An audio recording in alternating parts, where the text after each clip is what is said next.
Speak English anyway, a place where confidence matters more than perfection, and every voice deserves to be heard. Hey people, I'm Linda. And I'm Ethan.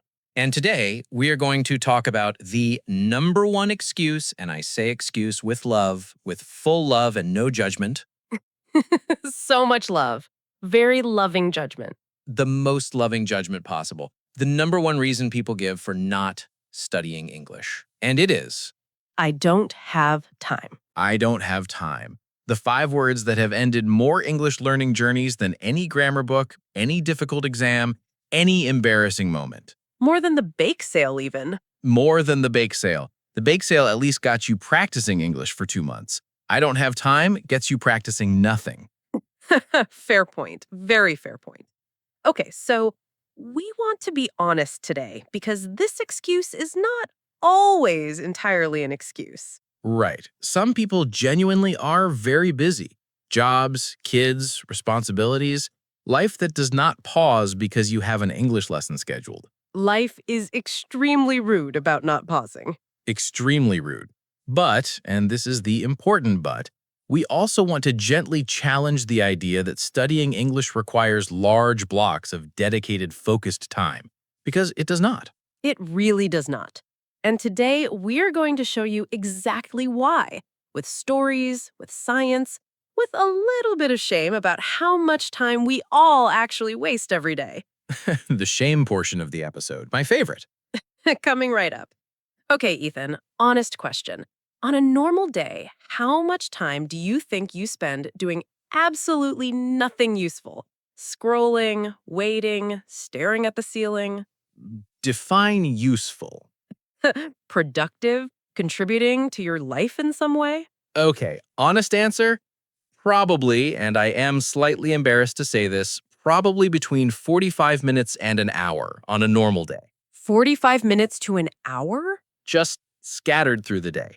5 minutes here, 8 minutes there, that time waiting for the coffee to brew, that time on the bus, that time between finishing one thing and starting the next where I just open my phone and scroll for no reason. Yes, that time. And here's what I want to say about that time. It is not wasted because you are lazy. It is wasted because it does not have a job. It is just empty time that the phone fills automatically. The phone fills automatically, like water filling a gap. Exactly. And the solution is not to become a productivity robot who never rests. The solution is to give some of that empty time a small job, a tiny, easy, enjoyable job. An English job. An English job. And this is the whole premise of today's episode. You do not need more time. You need to use differently the time you already have, but are currently giving to your phone for free. For free, with no return, no investment, just here, phone, have my 12 minutes, do whatever you want with them. Whereas if you gave those 12 minutes to English, compounded over a year, that is 73 hours of practice. 73 hours. 73 hours from the time you were giving away for free anyway. For free. And 73 hours of real, consistent, daily English practice is genuinely transformative. That is not a small number. That is the difference between stuck and moving. Between stuck and moving. Okay, so what does this actually look like? Because I think people here use your small moments, and it sounds good in theory, but then they don't know what to do with a 4-minute gap between meetings. Right, so let's get specific. Situation 1, you are waiting for something. Coffee, bus, elevator, friend who is always late. The chronically late friend, a very reliable source of pocket time. Very reliable. So you have 2 to 5 minutes. What do? Option 1, pull up one English word or phrase you saved earlier. Read it. Say it out loud if you can. Think of one sentence with it. Done. That is it. 2 minutes, one word deeper into the language. Option 2, listen to 60 seconds of an English podcast. Not a full episode, 60 seconds. Just let English into your ears for 60 seconds. Your brain registers it. It counts. It absolutely counts. Because language learning is not about sessions. It is about exposure. And exposure has no minimum time requirement. No minimum. Every second of real English input is a second of real learning. every second. Situation 2. You are doing something physical. Washing dishes, commuting, walking, exercising, cooking. The activities where your hands are busy, but your ears are completely free. Completely free. And most people fill those ears with music or nothing, which is fine. But what if you filled them with English 20% of the time instead? 20%. Not all the time. Not even half the time. Just some of the time. Some of the time. A podcast episode while you cook dinner, an English audiobook chapter while you fold laundry, 5 minutes of a show with English audio while you eat breakfast. And here's the beautiful thing about ear time. It requires almost zero extra effort. Your hands are still doing what they were doing. Your body is still doing what it was doing. Only your ears have changed jobs. Only your ears changed jobs, and yet the input is real. The exposure is real. The learning is real. Real learning with essentially zero extra time cost. That is the dream. That is the dream, and it is completely achievable. Situation 3. You're on social media, which you are. We all are. Don't lie. We are all on social media. No judgment. Loving judgment. The most loving judgment. So you're scrolling, and what if you followed 5 English accounts? 5 accounts that post content in English that you actually enjoy. Quotes, vocabulary, short videos, funny content in English, stories in English. And then your scroll time, which was already happening, becomes passive English exposure. Passive English exposure. You were going to scroll anyway. Now the scroll teaches you something without you doing anything differently at all. This is almost too easy. It is almost too easy, and people don't do it because it feels too small. It doesn't feel like studying. It doesn't feel serious enough. And that's the trap. People think studying has to feel like studying. Sitting at a desk, notebook open, concentration face on. The concentration phase. Very important part of traditional studying. But language learning does not require the concentration phase. It requires presence, attention, real engagement with real English. And that can happen anywhere. Anywhere. And situation 4, the commute. Whether you drive, take the bus, the train, the metro, that time is often completely unused. The commute is one of the most underrated study sessions in existence because it is daily, it's consistent, and it has a fixed length. You know exactly how long it is every day. And consistency is the whole game. We said this in episode 10. Small things done consistently over time produce enormous results. And the commute is the most consistent small thing in most people's day. The most consistent. 15 minutes each way is 30 minutes a day. 5 days a week is 150 minutes per week, just from the commute. 150 minutes of English per week just from the commute. That's 2.5 hours every week without changing anything else about your life. Without changing anything else. Just changing what goes into your ears during time that was already happening. This episode is making me feel very efficient, and I haven't even done anything yet. That is the goal. Feeling efficient before you start is very motivating. Okay, but I want to say one important thing, because we have been talking a lot about audio and passive input, and that is great. But there is one small daily thing that adds active practice to the mix, and it takes literally 2 minutes. 2 minutes? What is it? Talk to yourself in English every day for 2 minutes. In the morning, in the shower, while you get dressed, just narrate. Okay, I am making coffee. I am very tired. I did not sleep enough. Today I have a meeting that I'm not excited about. Just that. Simple sentences, real thoughts in English. And this sounds strange, but it's actually incredibly effective because it is active production. You're not just receiving English, you're making it in real time from your own head. From your own head. No pressure, no audience, no judgment. Just you and English having a quiet conversation before the day starts. And over time, those 2-minute conversations get longer, more natural, more complex, because your brain has been practicing daily for free. For free. Every single day. Okay, I also want to address something because I know someone is listening right now and thinking, But Linda, I have 3 kids and a full-time job, and I'm genuinely exhausted. I'm not scrolling for 45 minutes. I'm surviving. Yes, and for that person, we want to say first, we see you, genuinely. We see you. And for that person, the answer is even simpler. One thing. Not 5 things, not a whole system. One thing.